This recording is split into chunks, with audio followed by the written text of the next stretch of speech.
right, it's running. All right, so what we'll do today is to do two things. They're both kind of advanced, programming topics, but not advanced in the sense that it has a lot of algorithms or data structures and stuff like that. It's advanced in the sense that one has to do with what we talked about on last Thursday. How do you interface with a remote database? Okay, through a web interface, because that's the easiest way to make sure that we can in fact get out onto the internet and interact with a server. So we'll talk about that. And then the second one has to do with the resolution of your screen. Okay, so I'm going to show you some examples of how awful the screen looks like when I'm running a default app inventor thing, and how it looks like after a quote-unquote simple mod of the manifest file. Okay, the complicated part is not the modification of the manifest file. The complicated part has to do with how do you get the manifest file out of the APK. And once you change it, how do you pack everything back into an APK so that you can install it on an Android device. Okay, so we'll kind of go through some of that process, and I have never tried it in Windows. Okay, so I have to type a separate note for Windows.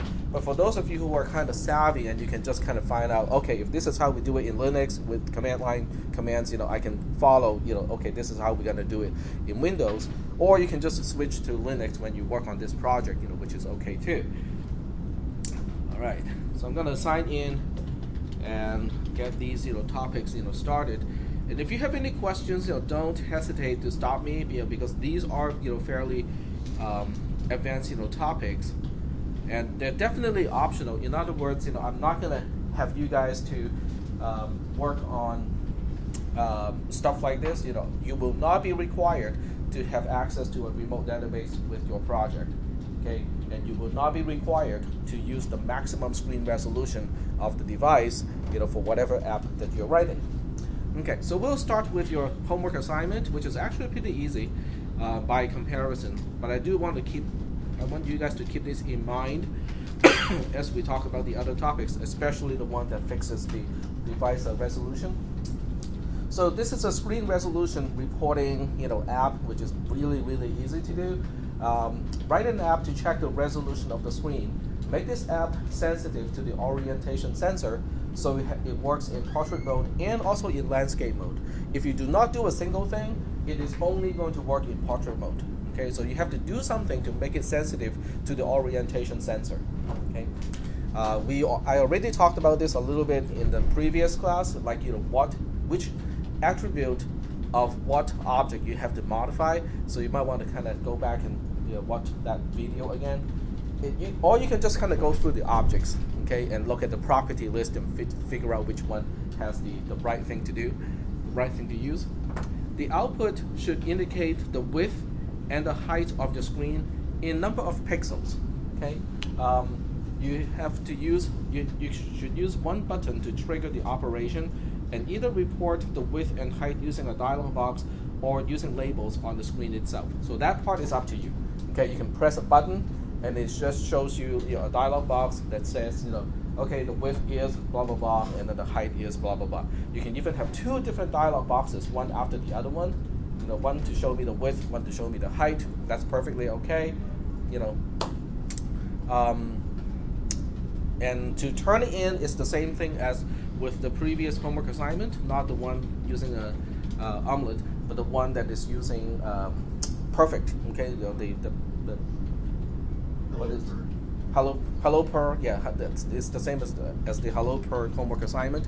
So you want to download the source as a zip file, upload it to the Moodle interface, and I'll be grading it using that. All right, are there any questions about the homework assignment? I think some of you can whip it out in 2 minutes blindfolded, but the rest of the class, I think everybody should be able to get this to work. Now remember, I don't need the message to be very fancy. You don't have to say this number of pixels x this number of pixels. I just need one dialog box titled, width, and then with the number of pixels on it. You don't even have to say 320 pixels. Just say 320 is fine. So there's no need to use join to join two strings together. Just spill out the number, and that's fine. Okay, and then use another dialog box to spit out the height in terms of number of pixels. All right, so that's your homework assignment. I just want you guys to start to use the tool a little bit more. And then the rest of this class, the rest of this session, we'll be talking about some kind of slightly more advanced topics that are optional, which means I'm not gonna ask you questions about this. Okay. And that's not what I want. I think I want the other one down here. Okay, so we're going back to basic user interface. We're going back to this topic here, and we'll start with the link right above screen resolution. It is titled "Arg, my screen looks awful," because that's exactly my reaction when I try to run my app on my Android device.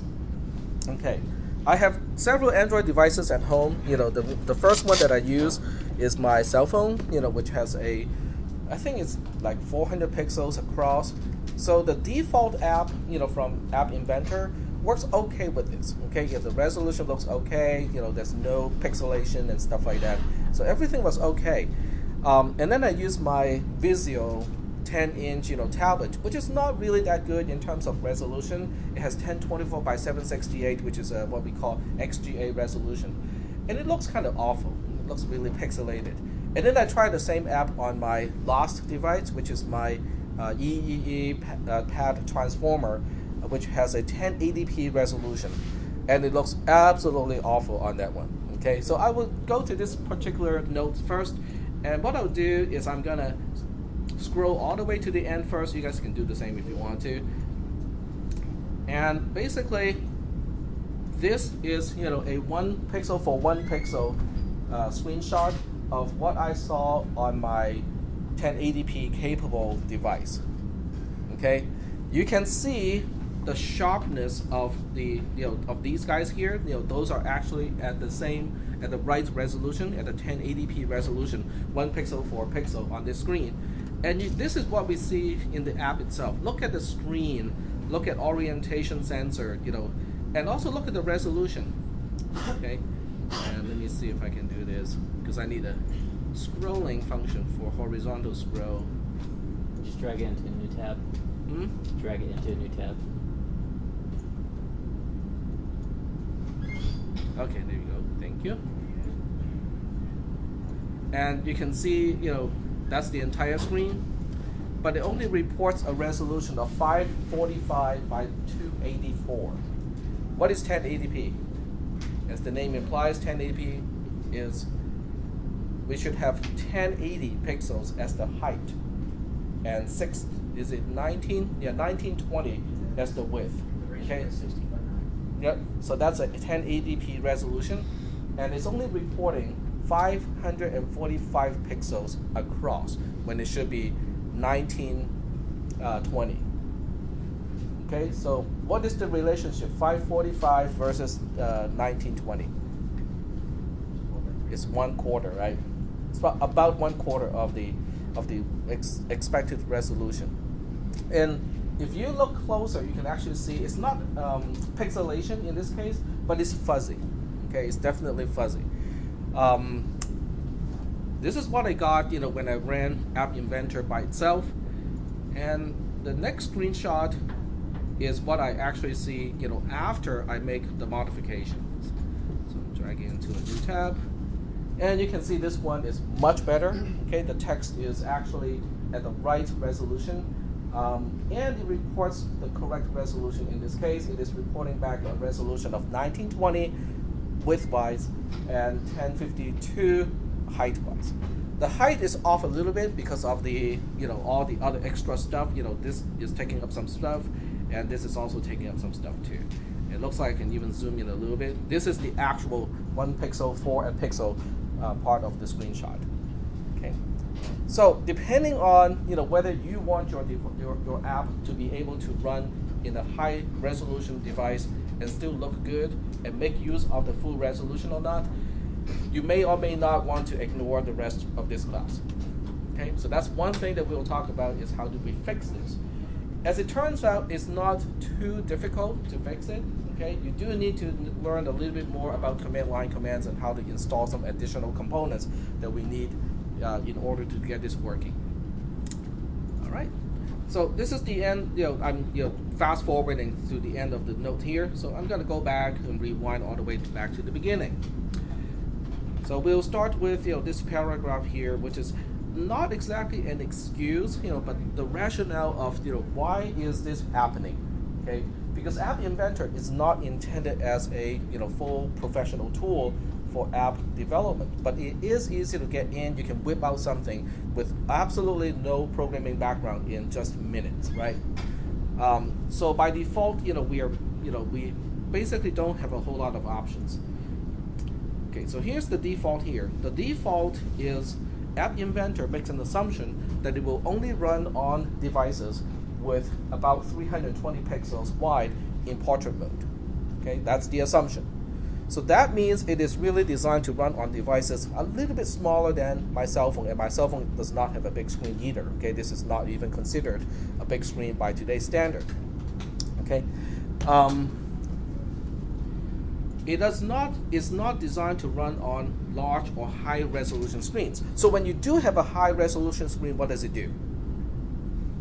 It's going to zoom in, right? It's just going to do what we call digital zoom, so that it will rescale everything to fit on a larger screen. And that's why you see fuzzy stuff, because it is not actually designed to run on a high resolution screen. So the rest of the third paragraph just talks about how a 320 pixel widescreen is going to fit in an actual physical screen. So basically we're looking at scaling here. Okay, you're looking at a small resolution picture, and then you're just forcing the resolution to be much higher. It's equivalent to digital zoom in cameras. Okay, which is one thing that I always turn off. Don't use digital zoom, because you're not adding any more information to the picture. You're just making the pixels more fuzzy and larger. Okay, so to fix this, there's no easy way to fix it in App Inventor itself. Okay, so as far as I know, there are no options to do it. We will basically have to get out of the comfort zone of using graphical user interface tools, and then we'll basically drop down to some command line tools to do it. So I break it down into two portions. The first portion would be getting the files that you need in terms of you just need to set it up once. Okay, so these are the files that you need only to set up once. One is the Keystore file, and then we have the tools that we have to download and stuff like that.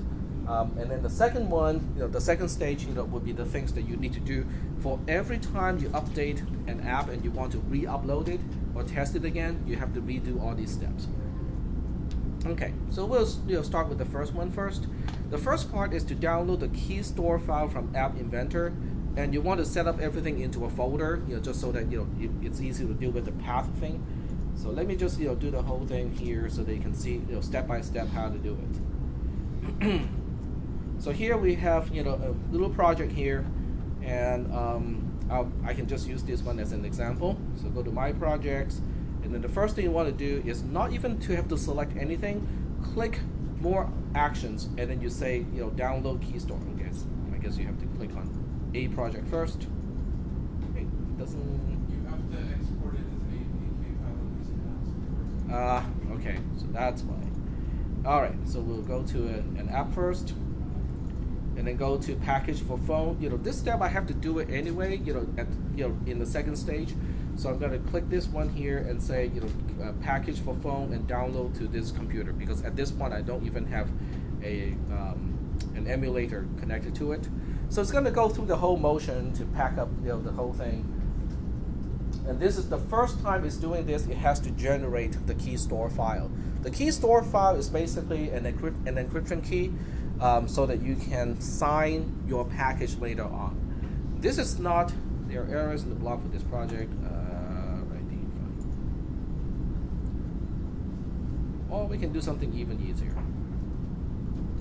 Is back to My Projects, start a new project, call it appropriately, and package for phone, download to this computer. That's it.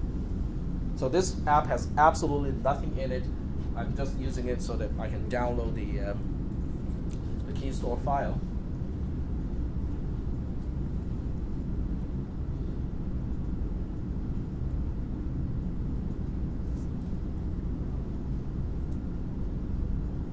This is all getting recorded, so you don't have to try to do exactly the same thing, because it's all getting recorded. You can always play back and figure out, okay, so what is the next step?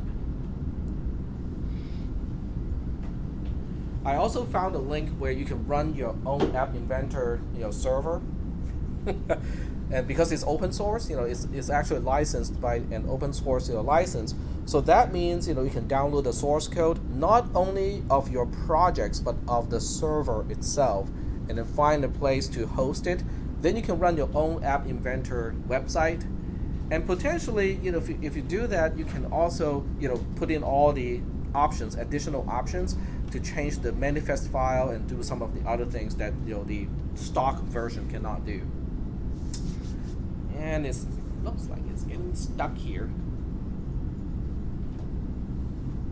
I'm gonna say dismiss and see whether I can download that. Nope, not yet. Okay,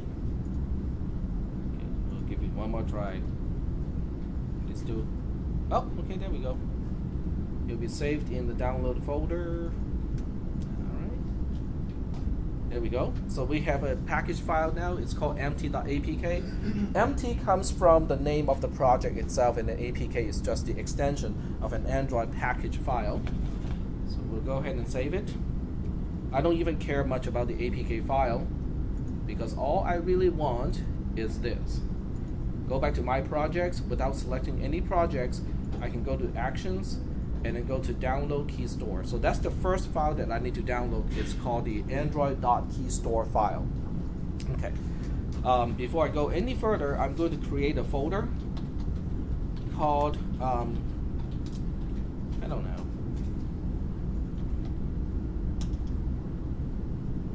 I usually just call it Apk Tool. Okay. So I just call it Apk Tool, as a folder.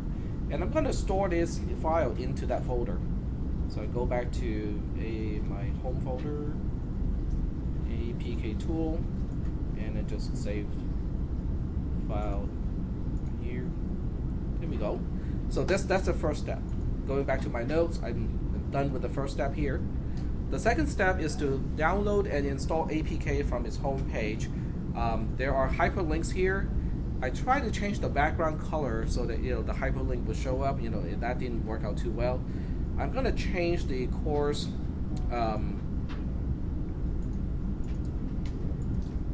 theme so that hyperlinks will show up a little bit better. So just hold on a second here. Let me change the theme to one that will definitely work. Let's see, standard should work.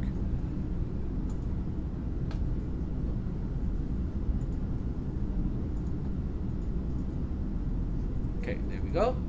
So now that I have changed the theme, you guys can change it too. If you just refresh your screen, you should see the new theme where the hyperlinks are actually highlighted in this case. Okay, so the first thing is we want to install Apk Tools from its homepage. I'm going to do a right click and then open a new tab here, so I can I don't lose the other one. This is Android Apk Tool. It is a tool where you can just just read the text here. It is a tool for reverse engineering third-party closed binary Android apps. Okay, so not only does it disassemble an APK file into its components, it would also decompile the binary files. In other words, you can actually see the source code or something that looks like the source code of the original project. Okay. The decompiling part, is not what we need. We just need to disassemble it so that we can change the manifest file. But for those of you who are interested in doing the decompilation part, you can go ahead and understand, the limitations in the United States, because decompiling is actually illegal in the United States under the DMCA, the Digital Millennium Copyright Act. Okay, so unless you're dealing with a open source project, like everything that you can find on App Inventor, for your own project. If you do this to other projects, like whatever app you have purchased from the App Store, that can be considered an illegal act. So just keep that in mind when you use this tool.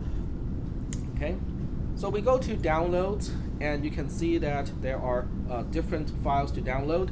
Depending on your operating system, if you use Linux, you're probably going to be okay, because the BZ2 extension is for bzip2, which is another compression algorithm that Windows does not know how to handle.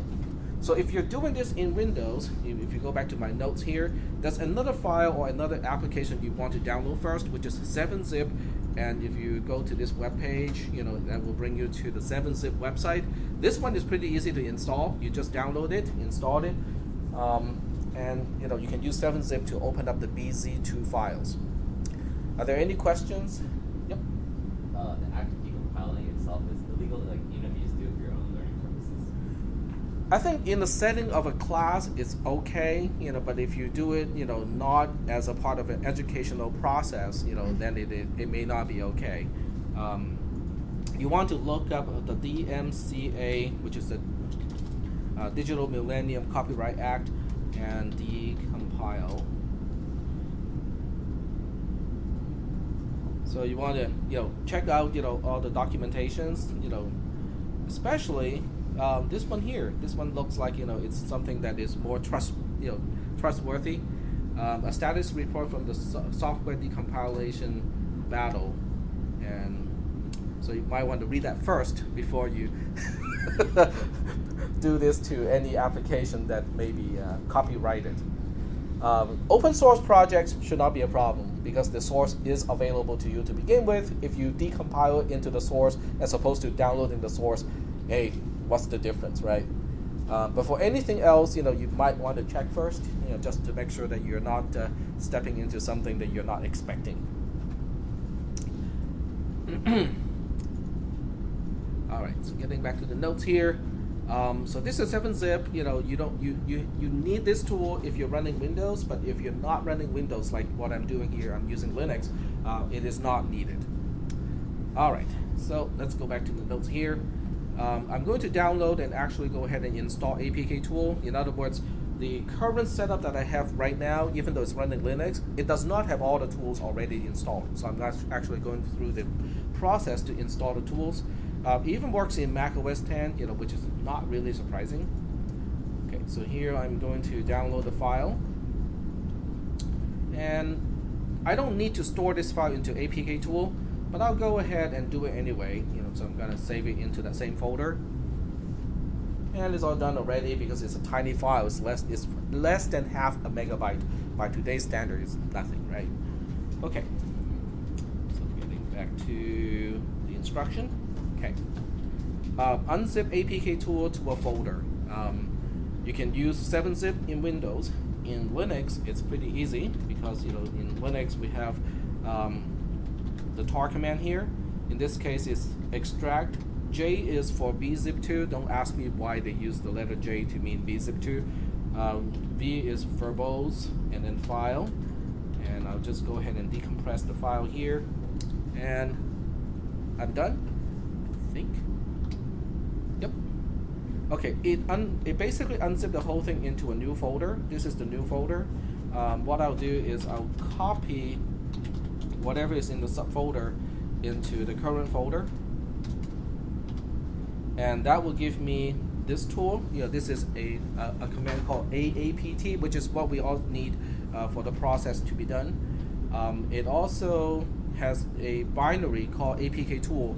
That's actually an executable as well. The rest I don't really need anymore. So if I want to, I can remove Apk install, whatever, the folder and also the BZ2 file.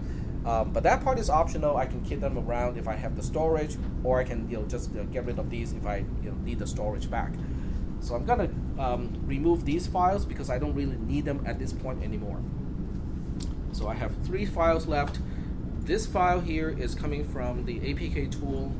This is coming from Apk Tool, and this is what I downloaded earlier from App Inventor itself. Okay, so we got several tools ready and ready to go. I need several more.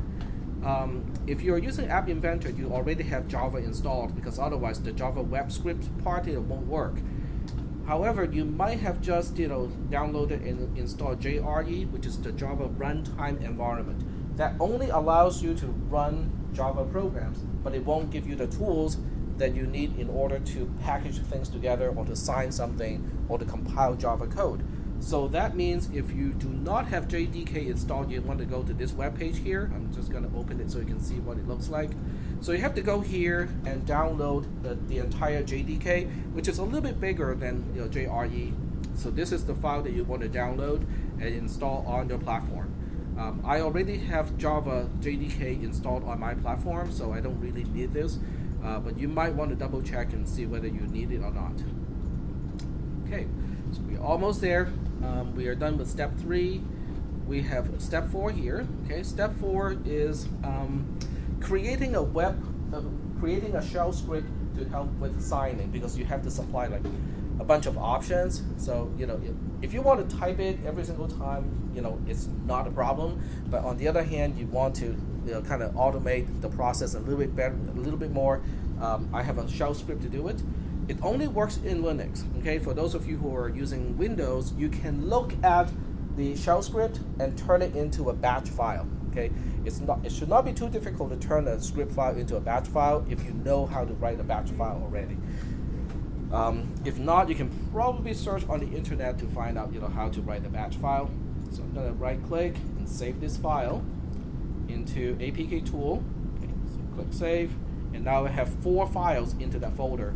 I do want to show you what it looks like, so you can basically say, oh, okay, I can do that.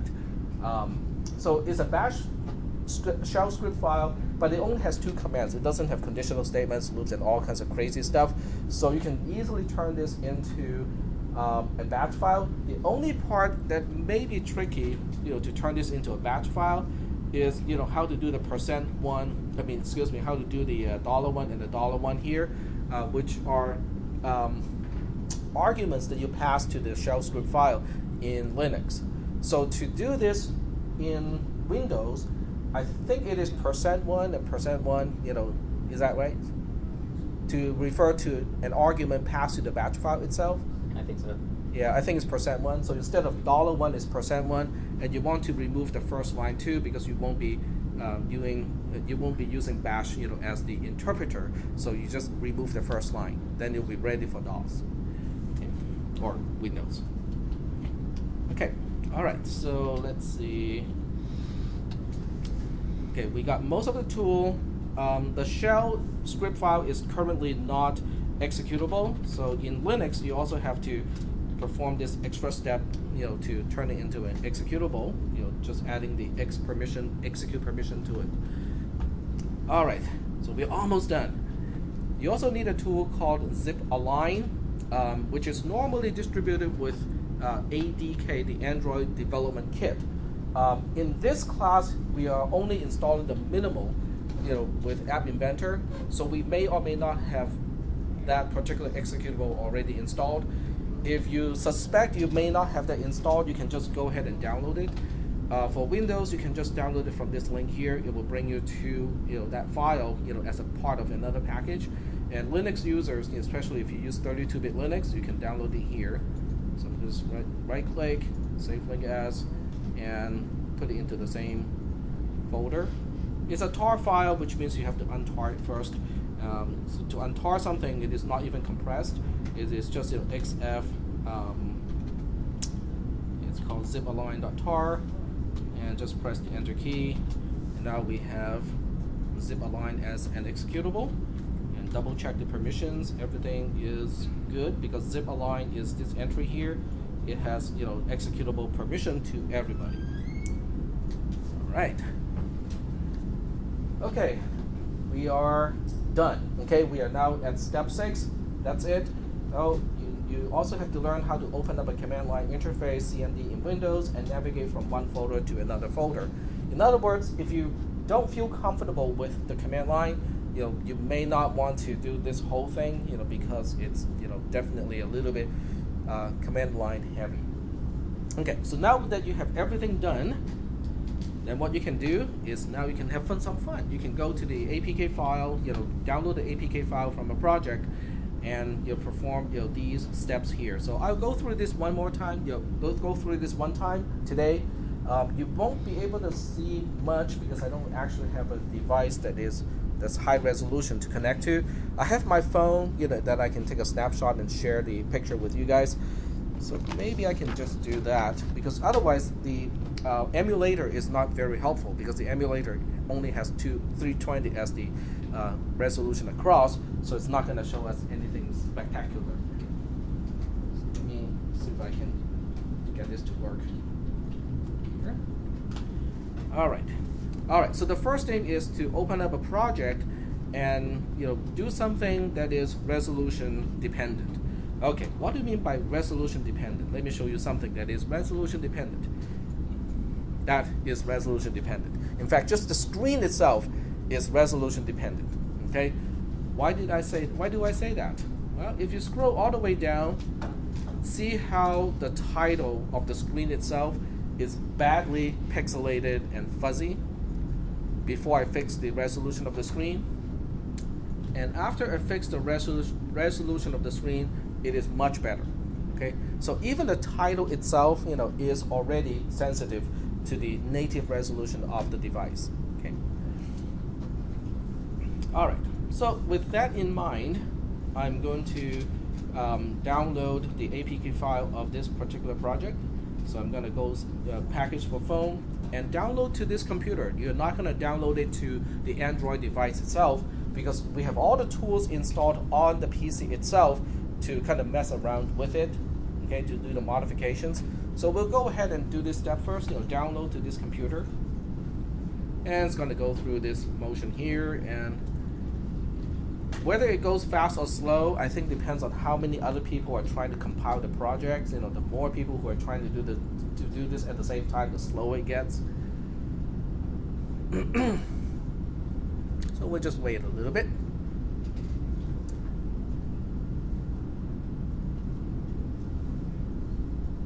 And a little more. Okay. So it's going to ask me, where do I want to save the file? I'm going to save it inside Apk Tool too, so everything is down here. It's just easier to refer to the files that way. Once you know how to deal with the paths, and then you can start to organize things a little bit better. But for now, this is okay, no problem. Okay, so now I'm looking at my folder. I have several things. I have all the stuff that I need. Zip-align.tar is no longer needed because I already have the executable untarred from it, so I can just go ahead and remove it. And then I have all the files that I need in order to proceed. Okay, the next step, okay, I'm switching back and forth here a little bit. So the next step is to run the following command in a command line interface. This is what I want to run. Now I swear that yesterday I changed the font to Courier New, with all the commands that we have to type, I changed the font. I think I might have missed one part to save it. I changed the highlight, I changed all the font, but I forgot to save the document. But this is the command to run. Okay, it's Apk Tool D for decode or decompress. The name of the app .apk. This is assuming the app is in the same folder as the tool itself. Okay.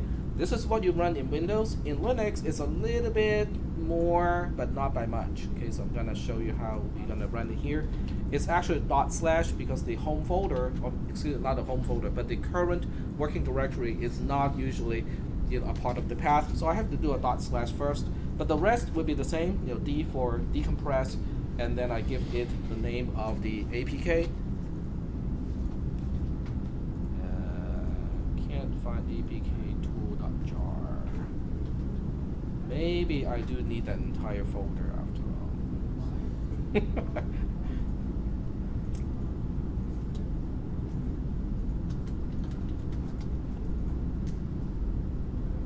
Yep, that's fine. Alright, fine. I missed one step. I have to re-download the Apk Tool file. Reinstall it.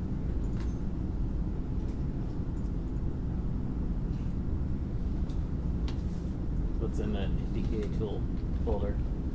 Let's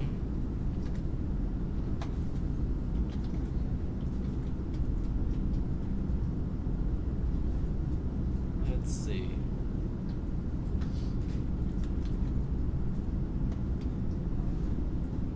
Only has those two. It should have more because that doesn't explain the size of the package file.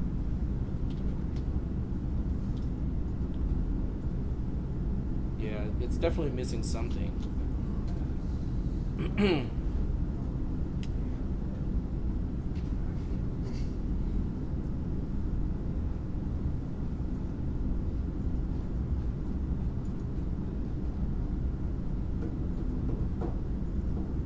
Oh, I know. I have to download this one too. Okay, so my instruction is not entirely correct because the actual jar file is coming from here. There we go. Okay.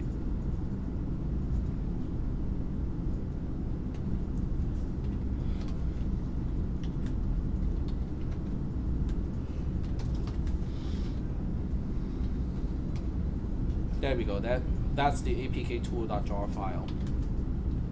You download that one as well? Yeah. I'm going to change the instruction after this.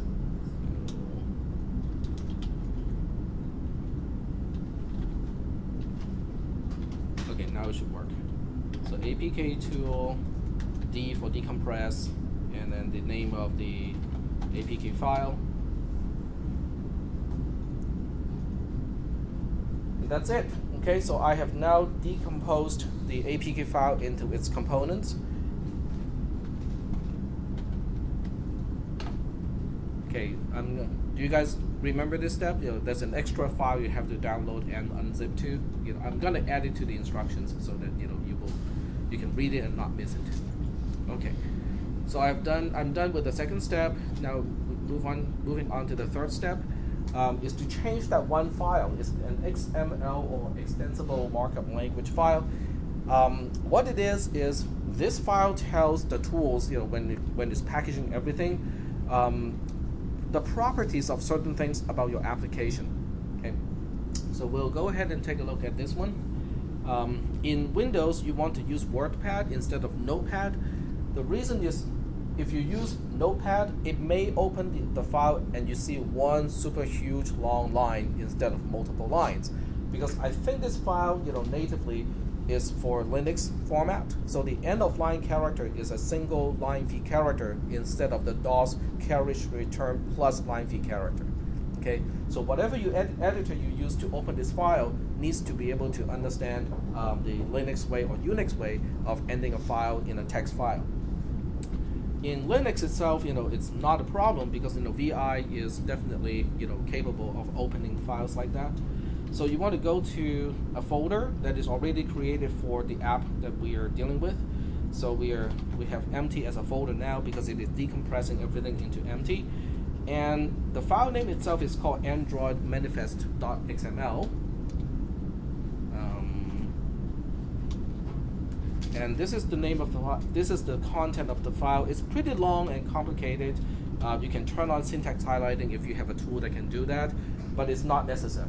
Okay, what you do is go all the way to the end here. Okay, so you go to the line that says open angle bracket slash manifest. So this is the last line. This closes the entire file. So right before that, you want to open a new line and then type what is written here. I know it's kind of hard to see because I took a screenshot of what was on the screen.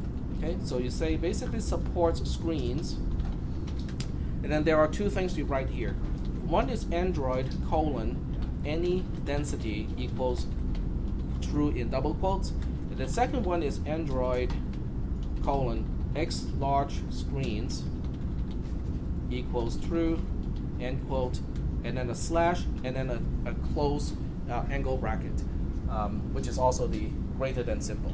Okay, so this is just one line that you need to add to the manifest file of your package, because all it's doing is telling the Android system and say, oh, when you run this app here, run it with whatever density, which is the dot pitch of your screen, and also make it work all the way up to extra large screens. Without that, the Android system will make an assumption and say, well, since nobody told me about what kind of device this app should be running on, I'm making the worst assumption. I'm assuming that this app should run on a small screen, 320 across in portrait mode, okay? And if I turn out to have a big screen, I'll just zoom in and make everything bigger. And that's all I'm gonna do. Okay, so that's why we have to add this line here to basically say use whatever resolution is on the physical hardware and do not do any type of zooming, do not make any assumptions. Okay, so then after that you save the file and then you exit from the editor. And the next step is to run our various scripts to do the rest. Okay, the first thing we do is Apk Tool B for build some app. In other words, now that we have the pieces all in small components, I'm going to put everything back together into an Apk file. So that's the first thing I'm going to do. So go back to the command line here, and once again we run Apk Tool. This time we are building, and you supply the name of the folder containing everything else. In this case, it's empty. So you just press the Enter key, and it's going to go through this process. It might take just a little bit of time. Okay, so now everything is done. It's creating an Apk file located here. So if I do an ls here, which is dir in DOS, it's going to be in empty/dist for distribution. That's the folder that will contain your modified Apk file. Okay, but we're not quite done yet. Okay, if you try to install this Apk file, most, if not all, Android devices will stop and say, I cannot install it. It's because the Apk file is not signed. Okay, all Android systems will not install Apk files that are not signed, which are basically just a few extra files to include the signature, and the Android system can double check and make sure that, oh, okay, this app is coming from a trustworthy source. Okay, so we'll fix that with the next step. The next step is to run your sign script here. Now this is, I'm kind of intermixing stuff from DOS and also in Linux, because in Linux you actually have to supply .sh as the name, as the extension, but in DOS you don't supply the .bat as the extension. Okay, so in here I have to say sign.sh and then give it the name, the path to the package itself. So in this case it's empty/distribution/empty.apk, which is the full path to the Apk file.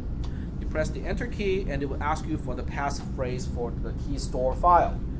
And then you might remember in the entire process, nobody asked me about anything about passphrases of a Keystore. And that's because by default it is just Android. So you just spell out Android, it's not going to be echoed on the screen. So I'm going to type it here, but you won't see anything. A-N-D-R-O, oops, I just had the typo. A-N-D-R-O-I-D, all lowercase, one word. All right, so now we have this, we are almost done.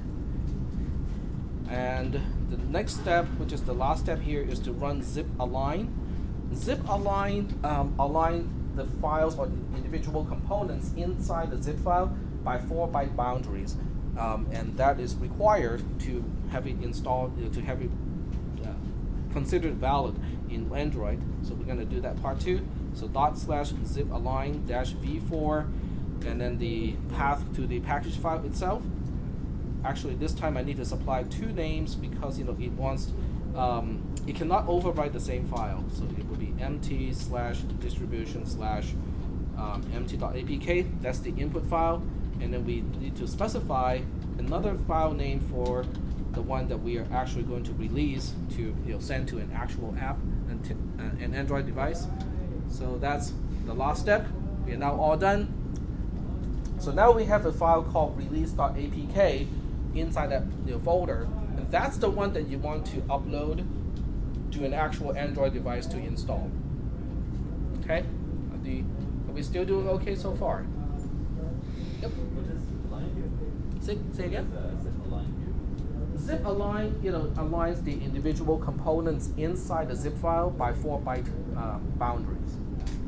So it's kind of the same as, in a 32-bit system, the instructions, typically they want it to be at 4-byte boundaries, because it's more efficient that way. So it just makes it the zip line just makes it easier for Android to read or that device. I think that's the theory. If you look up, zip align and Android, I think there are some articles that go through the full-length explanation of why that step is needed.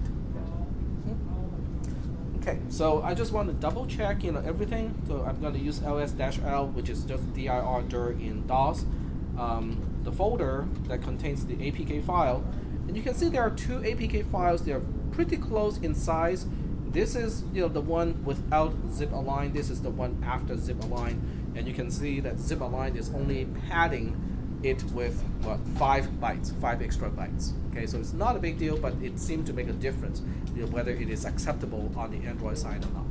Okay, so now we have a release.apk file that is ready to be installed on whatever device you want to test run your program.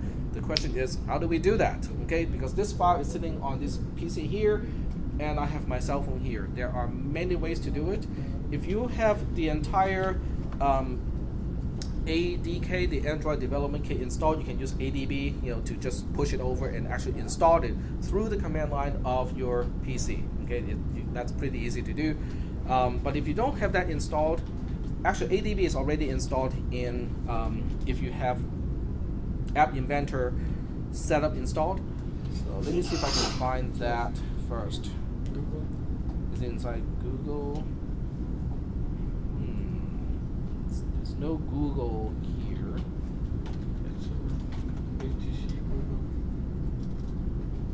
etc. Nope. Let's see, where is it installed? I found it once, I just... How long will it take to do a system-wide search? How long will it take to do a system-wide search? It might take a while. Okay, so let's see.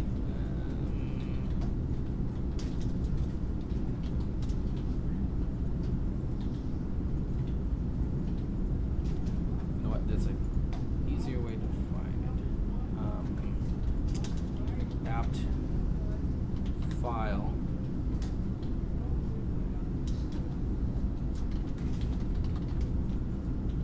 Searching, command line interface, search file. Okay, there we go. Apk file F.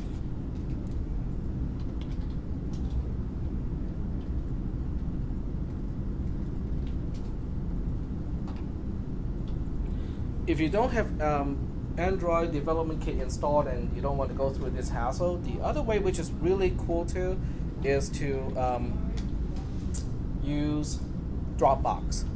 Okay, you can install the Dropbox app on the Android device itself, and then you can install Dropbox on the PC, or just go through the web interface. So that way you can just drag and drop the APK file into Dropbox, and then on the Android side, click on the Dropbox APK file, click the APK file inside Dropbox on the Android device and have it installed that way. You're talking Dropbox.com. Yeah. Not Google or D2L's Dropbox. No, it's Dropbox.com. I think it's free to sign up for up to how many gigs now? I think it's 2.5 or 3 gigs on your first. And Yeah. if you invite other people, you can get up to 6. Yeah, I think mine got like I'm getting a lot of extra space because a lot of people signed up. Oh, this is going to take a little bit too much time. So I'm going to go through the Dropbox way to do it. So go to, I already have a Dropbox account. If you don't have one, you can sign up for one for free. So I sign in.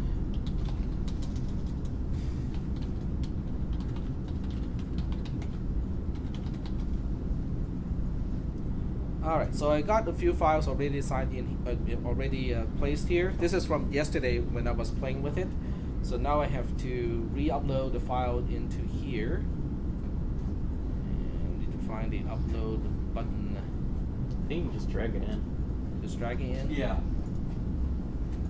depending on the file system. Exactly. That usually works in Windows, but in Linux, maybe. But maybe since not. it's a web browser, I think it, because it's HTML5. It Yeah, but the other side has to be able to do it too. So we'll give it a try here. Release, drag and drop. Yep, that works. Excellent. All right, so now it's on Dropbox, which is a website. The other part I have to do, I can't really show it really well right now because I have to do it on this side. Is I go to the Dropbox app itself, you can download and install the Dropbox app, which makes it very easy, because you don't have to go through the web interface. And now it's showing, I'm just reading it, it's showing release.apk is modified 19 seconds ago, okay, which is the one that we are dealing with. So I just click on that file and it will download it first. I'm going through 4G to download it. Actually, no, I'm using our Wi-Fi. That's why it's so slow. The 4G would be faster. Okay, it's way too slow because it's only 1.3 megabytes. It shouldn't take any time to download it. I'm going to turn off Wi-Fi and default back to my 4G connection. And click it again. Much faster. It's like 10 times faster. Yeah, my 4G connection is 10 times faster than the wireless connection here. And now the installer is asking me, the Android installer is asking me, do you want to install this application? It will get access to storage, network communication, cell phone, and so on. I click install, and it says app not installed. Did I forget one step? Did you re-sign it? I thought I did. Oh, I have to re-sign the release file? Possibly. Okay, well, let's give it a try. So that means I have to do the align first and then sign it. The other way is to upload the empty.apk file because that's the one that is already signed. Okay.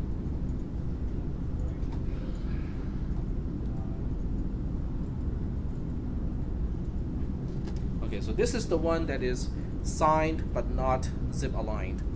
So let's give that one a try.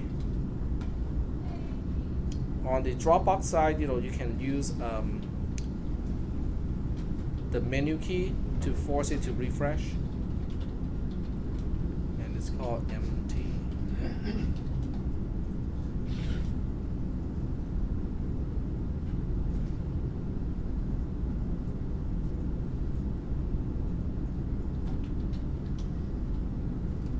One thing else I can think of is the manifest files. But that would mean when I try to package it, it Yeah, should complain in that step. Okay, refresh.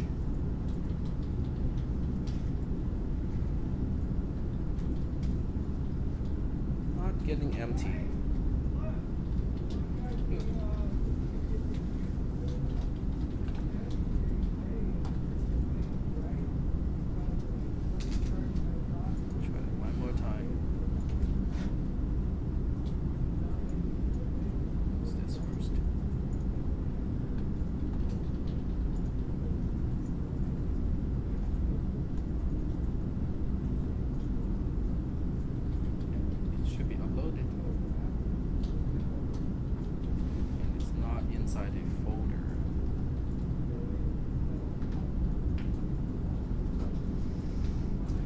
Just not seeing it on this side, but if if the operation was successful, I would see it on this side too, and be able to install it.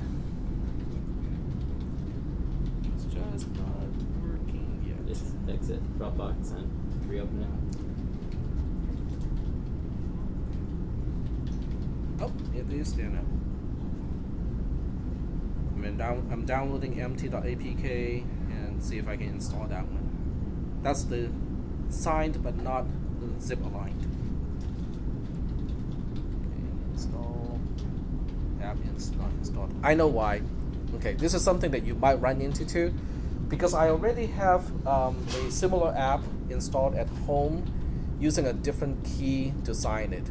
So if you try to update an app using an APK file that is signed using a different signature, it will complain and not install the update because it's potentially someone is trying to spoof your app and give it to other people. So that's potentially why. Oh, so you have the empty.apk already installed on there?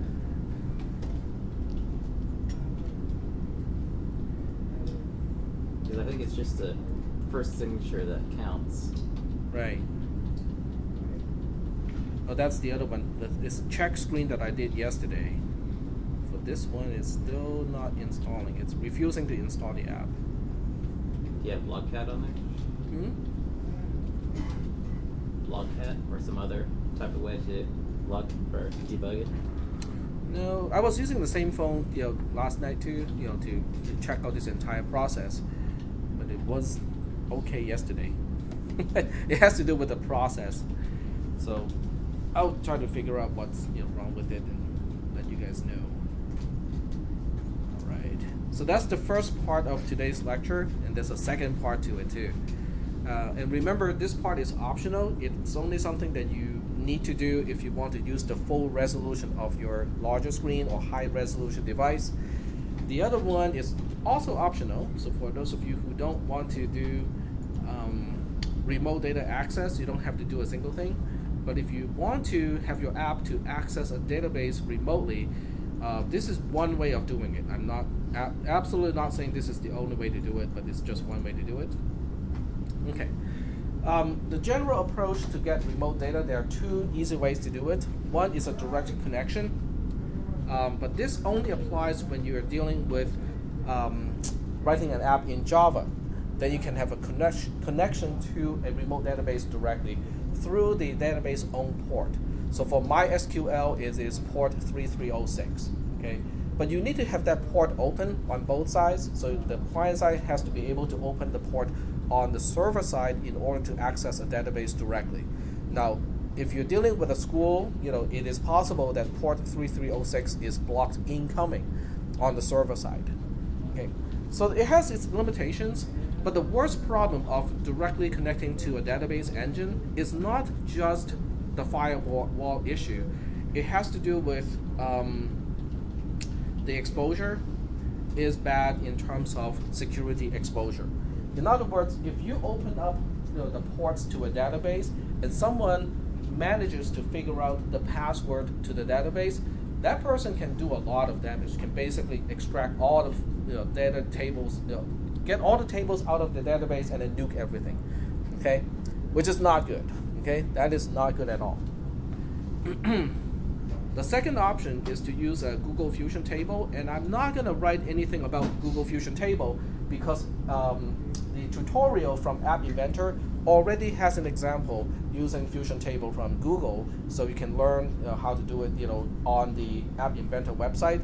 What I will, explain is how do you use your own custom website to do it. Okay. Now this particular approach is very flexible because you can trade off the complexity on the Android app side and the complexity on the server side when you write your scripts. Like web services? Yep, it is a web script, okay? But it's a kind of special kind of web script. It's not intended for displaying on a browser. It's just, an interface to talk to a database, okay? So you have a trade-off. You can do some trade-off here. You can basically say, I want to put a lot of logic on the Android device. Then the other side can be very simple, okay? Or you can push the complexity to the server side, and your Android side can be very simple. You're just expecting comma-separated, values, and you don't have to do much about it. Yep. Can I use like .NET? .NET on the server side? Yeah. Absolutely. Anything that is capable of what I will describe, would be fine. Okay. Okay. There are several components in this case. On the app side, you need to have a web interface request operation on the website because all requests will be sent either by HTTP or HTTPS, and this is recommended for security reasons because if you do anything over HTTP, which is Hypertext Transport Protocol, it is all in plain text. Okay, if you do it over open Wi-Fi, then everybody can see your transmission. All the traffic will be open to everybody. If you do it through HTTPS, which is HTTP secure, it is going through SSL, so everything is encrypted, end-to-end encrypted. Firewalls typically do not block these ports, so you don't have to worry about these ports being blocked. On the server side, you have to write a web script. You can write it in whatever programming language you want to do it. Okay, you can do it in PHP, which is a fairly popular programming language. I would use Perl, okay, because PHP I think forces you to use the resulting document is always an HTML document, which is not what I want, okay, in this case. So I will show you exactly what I mean by that. Perl is much more flexible, but most people think that Perl is a little bit hard to use, difficult to learn. But once you learn it, it's really, really general purpose. Or you can use .NET. Any of the .NET family should be able to do it, as long as you have the capability to run .NET apps on the server side. Or if you want to use Python, that's good too. Whatever you want to do on the server side is fine. For those of you who know, the ins and outs of doing web scripts, you can do it in C++. I mean, that's absolutely doable. It's just, most people do not use, those languages for this purpose. Your script has several, things it has to do. The first thing it has to do is to translate a URL or the HTTP request to the underlying database commands, send the request to a local database, and then respond with the results. Okay, that part is way out of the scope of this class. You can take, is it CISW410? Okay, our web scripting class. You can definitely take that class, and they will talk in depth how to do database query inside a web script using PHP. Unlike a typical end-user oriented web script, this one only needs to output something that can be easily parsed mechanically. In other words, we don't want the H1, H2 tags, we don't want the IMG tags, we don't need any type of formatting. We just want the values separated by commas. Okay? Because the app is the reader, quote unquote reader, on the other side. So you don't want to have tables and CSS and all the complicated stuff to make it difficult to parse. You want it to be as simple as possible, okay? Which means the formatting of your data is not an issue. It's very easy to do it. If everything is possible, we want it to be in CSV or comma separated value format. Okay, that would be the perfect output of something like this. You probably want to avoid using commas in case your data contains commas. Probably want to use a tab inputable character. Or you can put quotes around the strings that may contain commas. So it depends on the parsing side, how well it can parse stuff that are quoted. But you're absolutely right. If the text itself can contain commas, then you have to think about, okay, is my app going to be able to parse this? Now, this approach is very flexible, so we'll go to the second slide to talk about how flexible it is. Go ahead and go to the next slide. The next slide has a lot more specific examples of what you need to do on the app side and also on the server side. I think some people might have read it already because I sent a note to everybody as soon as this one was done. Okay. So this one, is using the third approach, which is using a PHP or Perl script on the server side. So in your app, the first thing you want to do is to prepare a web component. So if you go to your app Inventor side, the web component, if I remember correctly, is under other stuff, and this is the one. Okay, so you drag and drop the web component into your screen. Since it is non-visible, it will just display down here. But you can also look through its properties. It has very few properties. If you are dealing with something that requires the maintenance of a session, you want to click Allow Cookies. Okay. On the other hand, for this example, I'm not using cookies at all to maintain a session, so I don't really need to use that. If you want to store the response into a file, then you have to specify a file name. Now this file is going to be stored on the Android side. Okay, this is not stored on the PC or the server side. This is stored on the Android side.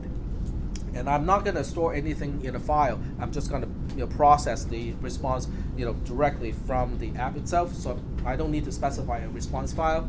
And since I'm not saving anything, I'm not going to save response here. The URL is up to you. Okay. You can either type it here or you can have your app to specify the URL later on. I would just specify the URL inside the app, because depending on what you're getting, the URL may be different. So you might as well just specify the URL before you make the request instead of making it static here. Okay? So just dragging the component into the screen is already good enough, okay? Because the rest we can do it in code.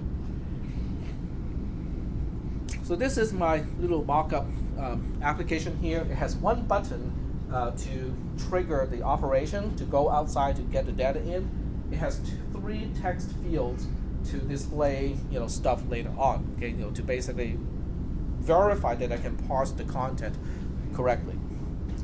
Okay, so it has several steps, several stages. You don't have to go through all the stages. You can skip all the way to the end and just look at the end product.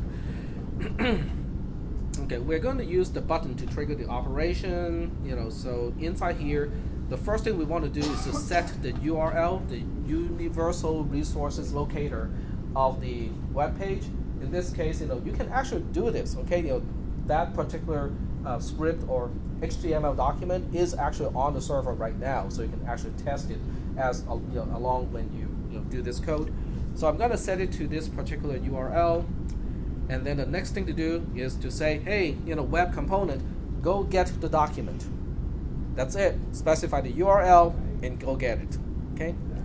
Now, but it doesn't. When this block finishes, it's not exactly when you have the document. Okay. In other words, this is an asynchronous operation. It will trigger the operation to get the document, but it will return right away. In other words, this block will finish and go, yep, okay, I have performed the request. But where is the actual response? I don't know.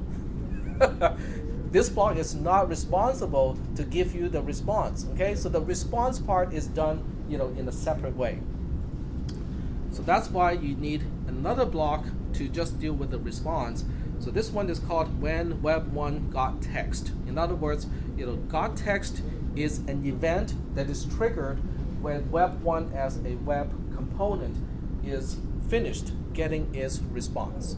Okay, so this is a triggered event, and these extra stuff here, URL, response code, response type, and response content, they are quote-unquote parameters. In other words, when the response is done, okay, when you have received the response, it will reflect back into these items and say, okay, this is the URL that corresponds. This is the response corresponding to this URL, and this is the response code, response type, and response content.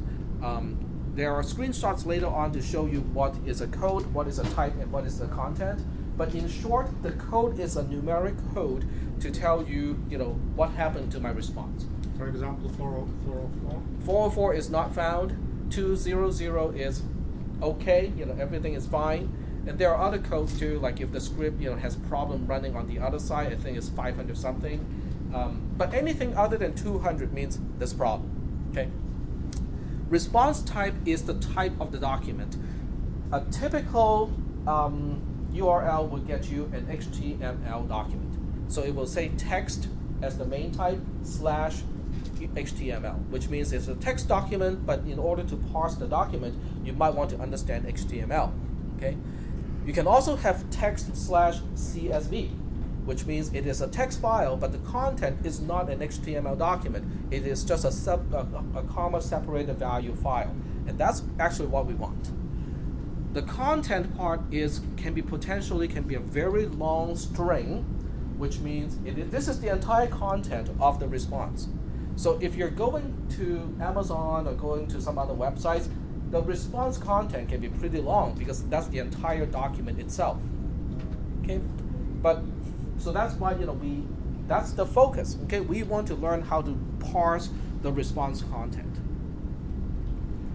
Okay, so the first thing we do, or as the first step of the experiment, this is all I did. Okay, I am just setting the text boxes, the text of each text box, into one of the parameters. Okay. The way you get to the value here is to go to my blocks, my definitions. In other words, as soon as you have this part, the first part done here, under my blocks, my definitions, you will see value, response code, value, response type, and value, response content, and you can just plug those in to set textbox1.text2 and then the other blocks. Are we doing okay so far? I'll show you guys exactly how to do it. Okay. I'm gonna do it, in here. Okay. Might as well do the whole thing. So I'll go through this and drag and drop 3 text boxes, and then open up my blocks editor.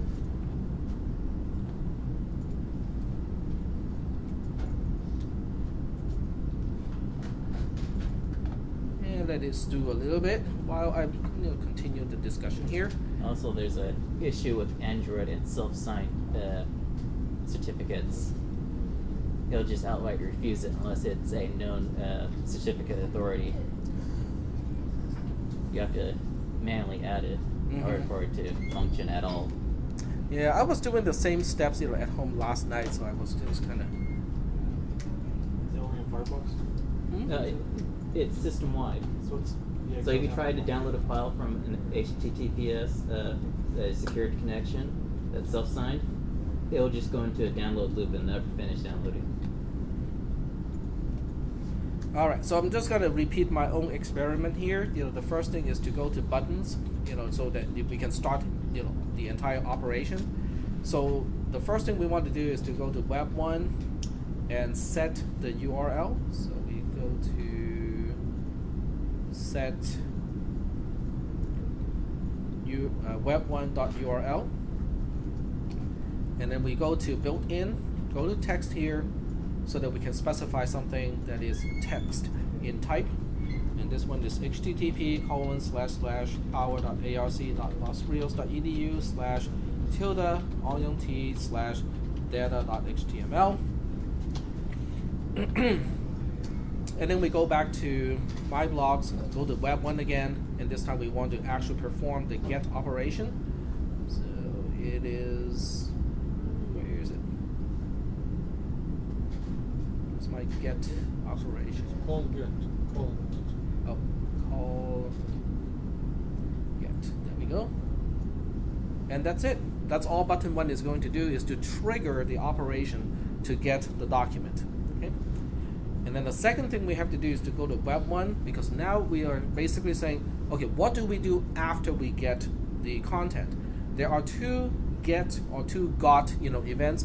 One is responding to a file request, and the other one is corresponding to a non-file response, which means I'm not storing the response to a file. I'm actually going to process it the way it is. So that's the one that we want here. You can see that these parameters are already done here. So inside the text here, or inside the body of this particular event handler, we go to textbox1 and then we grab set textbox1.text, like this one. Whoops, nope, this is not the set. Okay, go ahead and set textbox1.text, and then we just go to my definitions, and you can see the corresponding values of the parameters are here now because we're inside the right block. So you just drag one of these things over. If you want to check out what is the response code, you just drag this one over, and you can repeat this process. Since we have 3 text boxes, you can have one to display each one, or you can repeat the experiment with a different response part, and just run the experiment again. And here's the fun part. The question is, can this work inside an emulator? Because the emulator, the first question is the emulator connected to the internet, right? Well, since you saw the screenshots, you already know the answer, right?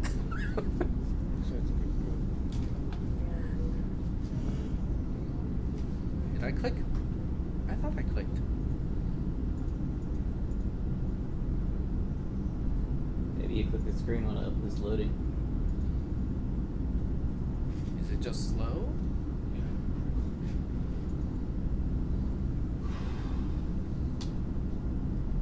I thought it always pops up a screen that says, this might take a few minutes.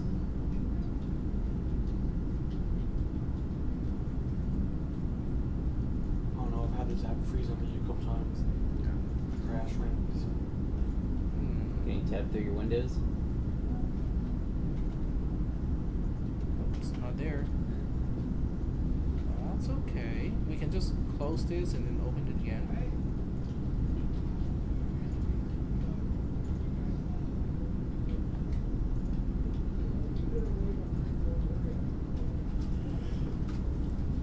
Okay, well, getting back to the notes, You have a question?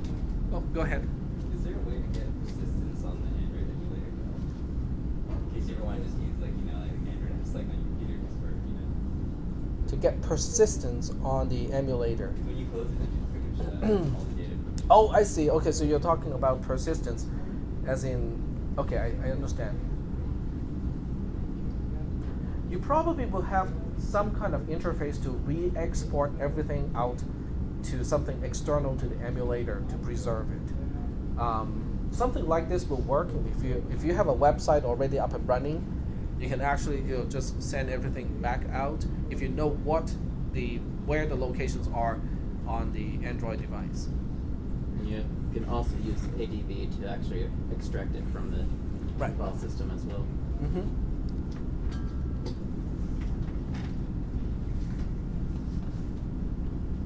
Right. Okay, so let's start a new emulator. There we go. So this time it works. Last time it did not. Okay, back to the notes. Okay, I'm just showing you what you should be getting when you run this sample program. All right, so this is kind of not really too difficult. We are just displaying stuff. Okay. The question is there's one thing you have to pay attention to is the content. Look at this part here.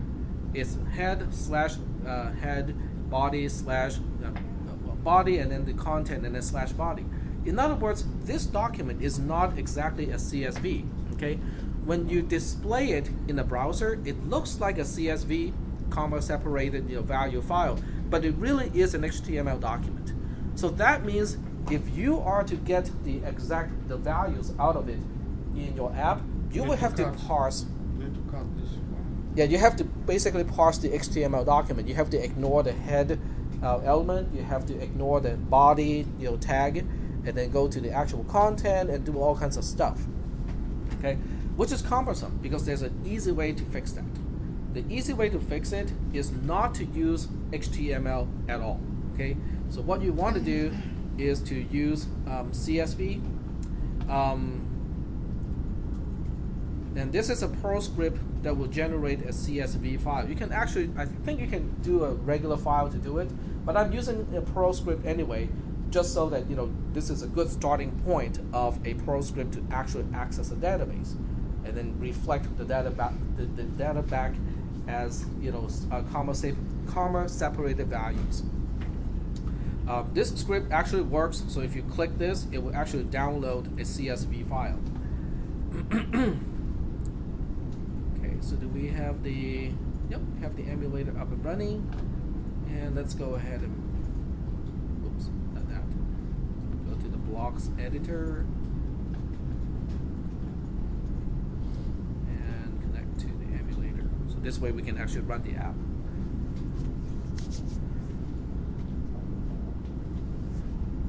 Getting back to the notes, this is the actual source code of a Perl script on the server side. You can see that there's no connection to a database whatsoever. I'm just pretending that I already have connection to a database, and I want to report back, value 1, value 2, and value 3 as the response to the query to the database. So this is already jumping a few steps, making assumptions that you already know how to connect to a database. So to make this work, we are going to make changes to the URL of the web component on the application side, on the app side, and you can see this time the content is now value 1, value 2, value 3 without the HTML tags, which makes it much easier to parse because I don't have to deal with all the extra stuff that HTML requires. I can focus on just the data that I need to access, because that's the bottom line. That's what we wanted to do in the first place, is just to get to the data. So let's see whether our emulator is, it's up and running. So slide it open. click it, and I'm only reflecting the response code, and that's why we're getting 200 here. So I'm going to change the app a little bit here, and instead of using data.html, I'm going to use data.pl instead. It's a Perl script, that's why it has a PL extension. And I don't want response code anymore, because response code is just going to be 200 because the script is already up and running. Now, in a real script, you should always check the response code. Okay, if it's not 200, stop any further processing, report back and say, okay, remote database connection is broken or something like that. Okay, but yep, go ahead. What about a not modified? What about a not modified? Does it store a cache copy on the Android device? I don't think so.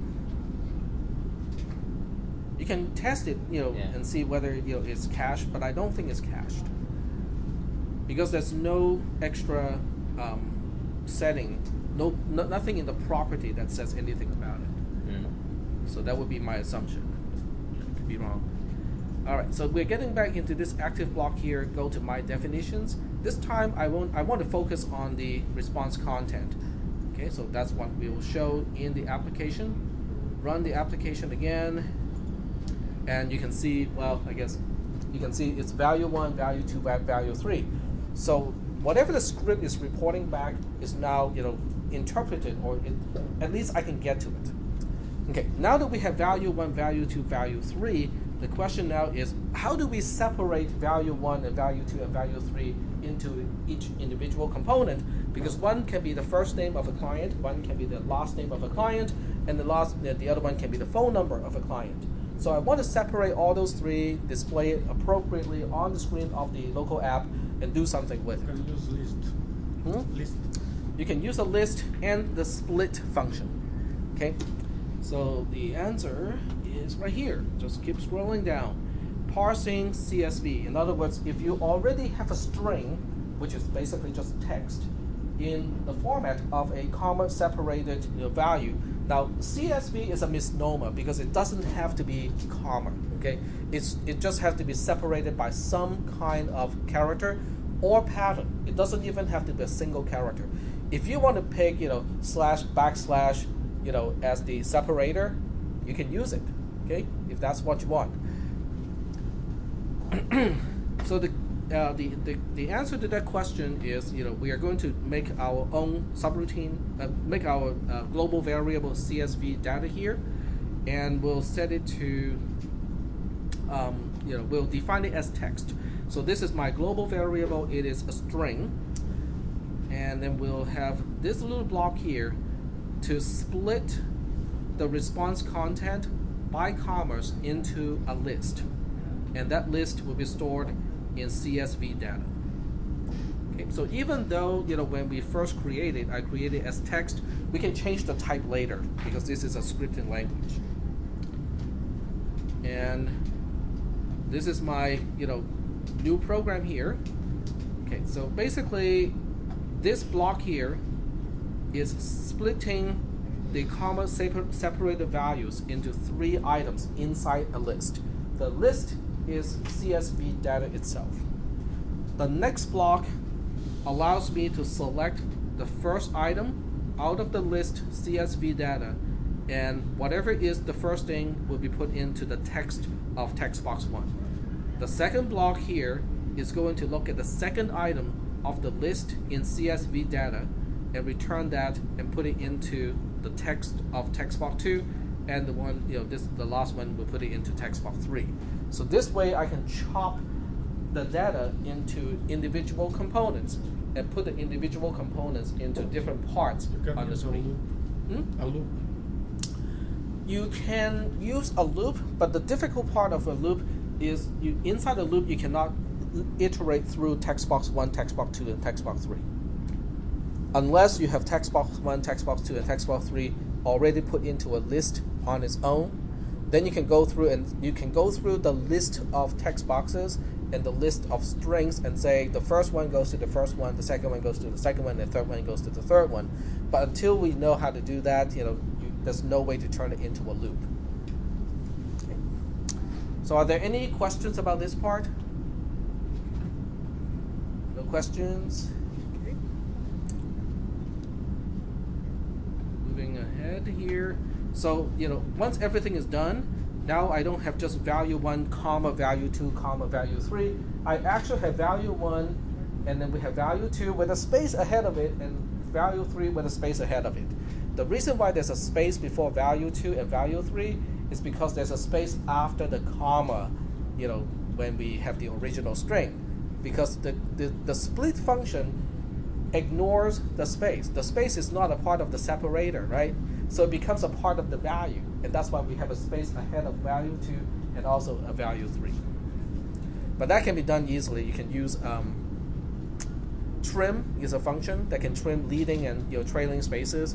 Or you can just make the output not to put a space after the comma. That would be the quickest way to fix it. All right. Any questions? Okay, so now the question is, what happens when we have multiple lines as the response from a query to the database? Okay. Well, this is what I need to do on the server side to emulate the feedback of the response of a multi-line response from a database. So this time I have 3 lines. The first line is value 1, value 2, value 3, and this time I don't put a space after the comma. The second line is value 4, 5, and 6, and so on. So this is going to give me a file of 3 lines, and then each line has 3 values on its own. The \n in this case means line feed. Okay, this is what marks the end of a particular line. So to change my script to work with this, it's actually easier than we thought. Easier than I thought. Okay, because I thought, okay, how do we split the lines first? Okay, and then from each line we have to split the actual values. Well, I actually answered my own question, right? Because every line is going to end with a \n or the line feed character. That becomes the character that I can use to split the lines into individual strings. Okay, so as a result, I only got to this part here. In other words, I'm just going to specify the split to use response content just like before, but this time I'm using \n itself as the line feed character, as the indicator, the separator between the values. And when I tried this out, I did not know that it would work. Okay, I was not expecting it to work. I was expecting the program to interpret \n literally as the / character and the n character as 2 separate characters. But no, it is actually smart enough to understand \n means the line feed character, which was really surprising to me. Because on one hand you have a GUI block type programming interface, and on the other hand, it knows about kind of deep level, high level programming concepts. So I was kind of surprised and pleasantly surprised that it worked. So the result of this one is like this, because it is now separating the 3 lines into text 1, text 2, and text 3 on the screen. So this part you might want to use a loop to do it, because you can use a loop to populate a list user interaction object in order to display multiple items. So I'm hoping this really quick tutorial is helping those of you who want to connect to a database to just get your application to be ready to connect to a remote database. Now, if you don't want to spend too much time on the database part, you can just do what I did here. Okay, just hard code the data. Okay, you just say, okay, when I go to this particular script with these parameters, I'm expecting these test data to be coming back as my response. So you're not actually going through a database, you're not actually doing anything, but it does give you the framework. So later on, if you want to connect to a database, it's not hard. Yep. I'm going to do it for my office. Absolutely. Just to test. Yep, sure. Yep. Now, before we all go out and say, okay, we'll all go write scripts to deal with a remote database, I'm going to write one more document related to this. It has to do with how do you maintain a session and security issues with something of this nature. Because right now I'm only using HTTP and not using HTTPS, which means everything, including the URL, the request itself, as well as the response coming back to me, is not protected from hackers. Anyone who is on the same network, if it's an open Wi-Fi network, or anyone on the same hub, if it is wired, can look at all my traffic.